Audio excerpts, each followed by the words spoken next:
What if the secret behind Batman's most unforgettable villain was a hidden saga of bruised ribs, shattered limits, and late-night jokes whispered through a mile of taped mask foam? Picture Tom Hardy, already a Hollywood chameleon, standing before a mirror at 3 a.m., wondering whether the world was ready for the beast he was about to unleash. The internet buzzed with Tom Hardy Bane workout, Bane voice, and Dark Knight rises behind the scenes.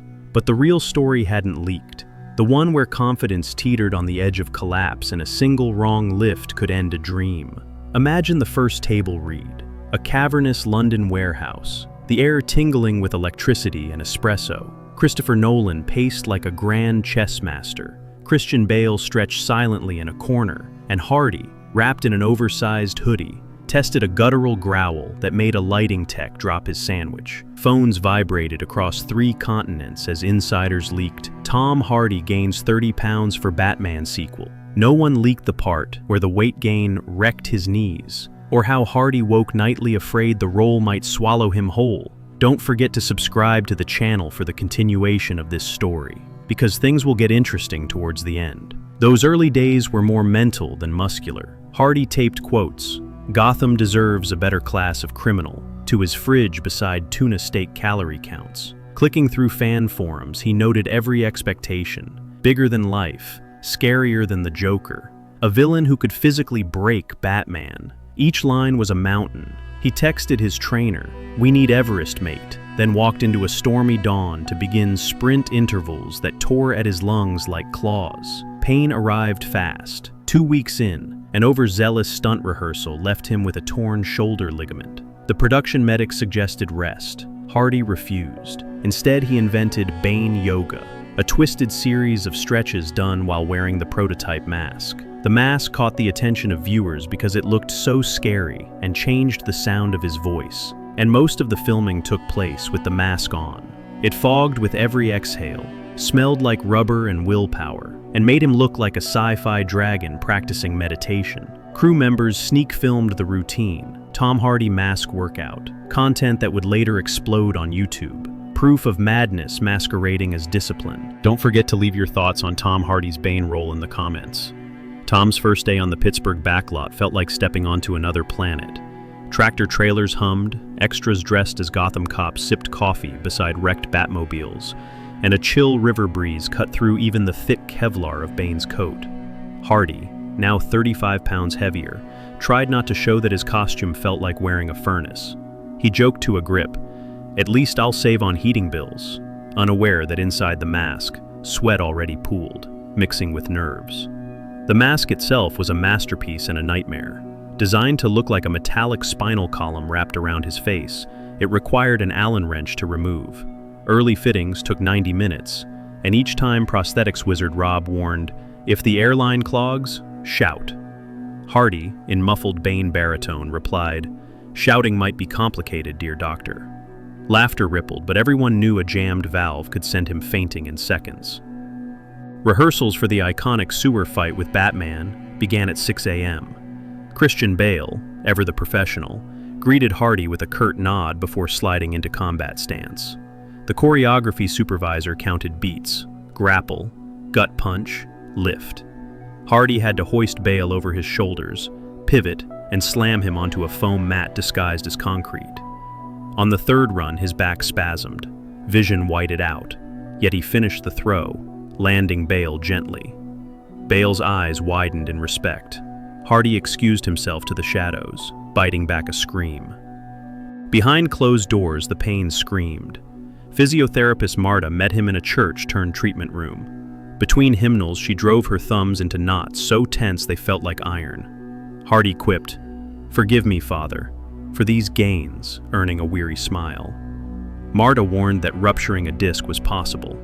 Hardy shrugged, quoting Bane, "No one cared who I was until I put on the mask." In private, he wondered if anyone would care if the mask broke him. Nutrition became its own battlefront. To maintain Bane's hulking frame, Hardy ate every 3 hours. Chicken thighs, quinoa, sweet potatoes, protein shakes laced with coconut oil. Yet, the mask's apparatus dug into his jaw, making chewing feel like grinding gravel. At lunch, he sneaked to a corner, removed the mask with help, and wolfed food in 9 frantic minutes before strapping in again. A journalist snapped a distant photo. Tom Hardy devours 6,000 calories daily. The clickbait omitted the raw skin on his cheeks. Christopher Nolan's precision couldn't predict the stadium scene meltdown. 25,000 extras roared in Heinz Field as Bane detonated fictional explosives. Hardy delivered his monologue through stadium speakers. Mid-speech, the mask mic shorted, replacing his voice with ear-splitting feedback. Thinking quickly, Hardy raised a gloved fist and bellowed the next line unamplified. His primal boom bounced off bleachers. The crowd erupted, and the take stayed in the final cut. Raw thunder birthed from technical failure. Even supervillains catch colds. During a night shoot atop a tumbling stock exchange truck, icy rain soaked the set. Latex seams filled with water, and by dawn Hardy's throat burned. The doctor prescribed antibiotics and rest, 2 luxuries the schedule couldn't allow. So Hardy drank honey ginger sludge, wrapped a scarf over the suffocating mask, and whispered British dad jokes to extras. What did the bat say to the signal? Stop spotlighting me, I'm shy. Laughter warmed the frigid air. Crew morale often hinged on Hardy's improvisations. One afternoon he refereed a push-up contest between stuntmen, declaring in Bane's voice, "You must suffer to be beautiful." Winners received Polaroids of Hardy pulling goofy faces. Losers got the same.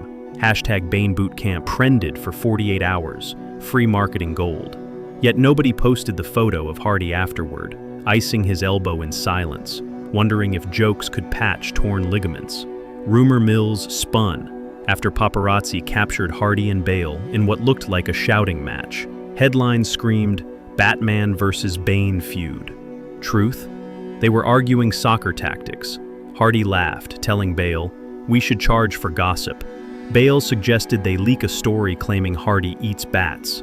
The next day the set became prank central. Rubber bats in trailers, batarang-shaped cookies at craft services. Tension dissolved in collective laughter. The greatest obstacle was the voice. Early test screenings revealed confusion. The mask muffled diction. Studio execs panicked.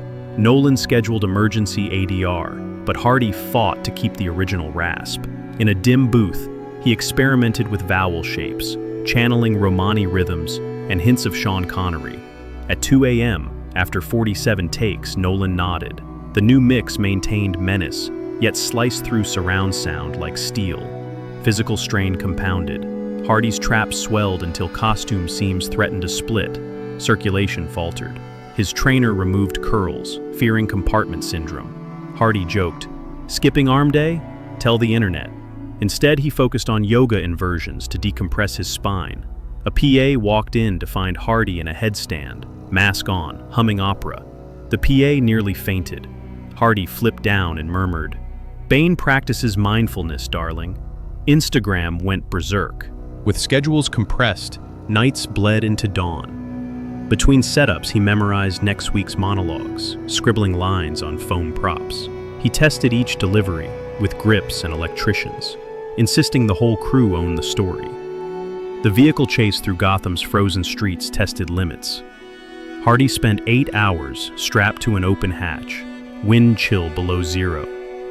At break, assistants blasted him with hair dryers to prevent hypothermia. Hardy turned it into comedy, crossing arms like a shampoo model, mouthing, "Because I'm worth it." Clips surfaced labeled, "Tom Hardy is Bane but also insane." Fans devoured every second. Publicity chores stacked atop filming. Press junkets began while scenes remained unfinished. Hardy's days stretched to 20 hours. Dawn stunts, afternoon interviews, midnight ADR. A journalist asked, "What's harder, the mask or the muscle regimen?" Hardy replied deadpan, answering that question politely. Twitter exploded. Through every ordeal, Nolan's faith never wavered. One evening, he invited Hardy to the editing bay. They watched raw footage of Bane storming the stock exchange. When the clip ended, Nolan turned and said, "That is power." Exhausted, Hardy felt a spark reignite. The final weeks converged like a hurricane. Hardy filmed a scene dangling from a helicopter over the East River, while reciting dialogue in the mask. A crosswind slammed him against the fuselage, bruising ribs. Medics advised stopping. Hardy refused. Cameras rolled. He nailed the lines. That night, lying on a hotel floor because beds hurt too much, he recorded a voice memo. Pain is temporary. Film is forever. Wrap day arrived before dawn. The Batcave set was dismantled, dust swirling. Crew gathered for speeches. Bale thanked everyone. Nolan spoke of alchemy.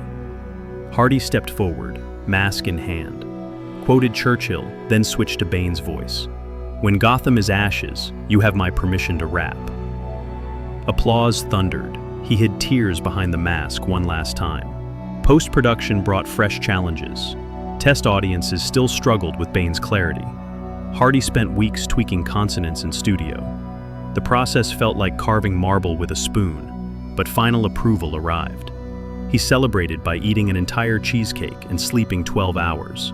First full rest in 8 months. Marketing blitz launched. Trailers, viral sites, posters. Hardy joined a Reddit AMA, sharing workout tips and Bane lines. One user asked, "Did you fear the role would define you?" He answered, "Every role defines me a little. This one just wears a mask." Premiere night in New York. Red carpet flashes, blinded like lightning. Hardy in a midnight blue suit still carried Bane's bulk, but walked humbly. Reporters asked, "How heavy was the mask?" He smiled, "Not as heavy as expectations." Inside, as the sewer fight ended, the audience gasped. Critical reviews flooded in. Some praised physicality, others debated the voice. Hardy read none. Instead, he drove to a diner with his sister, ordered pancakes, and let neon hum wash away tension. A teenage waiter recognized him, nervously asked for a selfie. Hardy handed the kid the mask. The image went viral. Tom Hardy lets fans wear the Bane mask, wholesome villain energy. Box office numbers smashed projections. Studio execs toasted champagne. Hardy donated to a children's hospice. Scripts offering hulking roles poured in. He declined most, seeking characters with souls as nuanced as Bane. Jim Scales returned to normal as he shed mass through marathon charity runs. Yes, growling Baneisms at starting lines because donors paid extra each time he did. While sound engineers toiled, Hardy became a fixture on late-night talk shows, strolling on stage in a threadbare hoodie clashing hilariously with tuxedos. Searches for Tom Hardy Bane voice inspiration spiked as viewers dissected his explanations of phonetics and villainy. He revealed he'd studied boxing commentary and vintage radio dramas, a fact that sent Googlers sprinting down rabbit holes. The morning after the world finally met Bane, Tom Hardy woke to a symphony of buzzes, texts from Nolan, memes from Bale, and a message from his mother simply saying, "Knew you'd smash it." Box office numbers crushed records, but the sweeter victory was intangible, respect that no one could gainsay. At the wrap party months earlier, he had toasted with ginger ale, promising the crew that the struggle they'd shared would translate to something bigger than ticket sales. Now he saw that promise fulfilled on screens from Tokyo to Toronto. Sitting on his balcony, bruises fading but memories vivid, Hardy removed the battered prop mask from its velvet case. He studied every scratch, each a timestamp of an obstacle overcome, and whispered, half to himself, half to the dawn, "Victory has 100 fathers, but pain raised me first." He thought of the torn shoulder, the iced vocal cords, the 1,000 compressions of ego required to take studio notes without losing soul. He thought of the jokes that hid fatigue, the secret hospital runs, the silent fear that the voice would fail and the world would laugh. Then he thought of the standing ovation in that first IMAX screening and the wave of relief that washed the pain clean. 1 year later, he revisited the Cardington hangar for a charity boxing event. Standing in the cavernous space, he felt echoes of Bane's footsteps. He closed his eyes, inhaled dust and diesel memories, and whispered the line that haunted him still. "Victory has defeated you." Then he opened his eyes and smiled. "Oh no," he thought. "Victory forged me." So if you ever rewatch that moment when Batman staggers, Bane towering above him, remember the unseen collisions, sweat freezing in July heat, shoulders fraying under impossible loads, a small boy's stage fright melting into a man's bellow that shook Gotham to rubble. Remember that greatness is forged in half-lit gyms, hospital corridors, midnight sound booths, and in the quiet decision to rise again when no one's watching.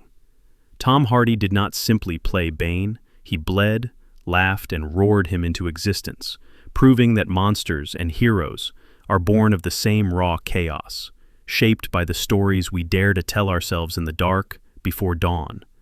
Finally, he slid the mask back into its box, sealed it, and walked to the gym. Not because another role demanded it, but because discipline no longer felt like punishment. It felt like breathing. As the door clicked behind him, he smiled at the absurd, glorious journey. A saga of grit, humor, and relentless will that turned an English actor into the Bane of Batman and the hero of his own story. And somewhere, a dreamer Googled his name and learned what determination looks like.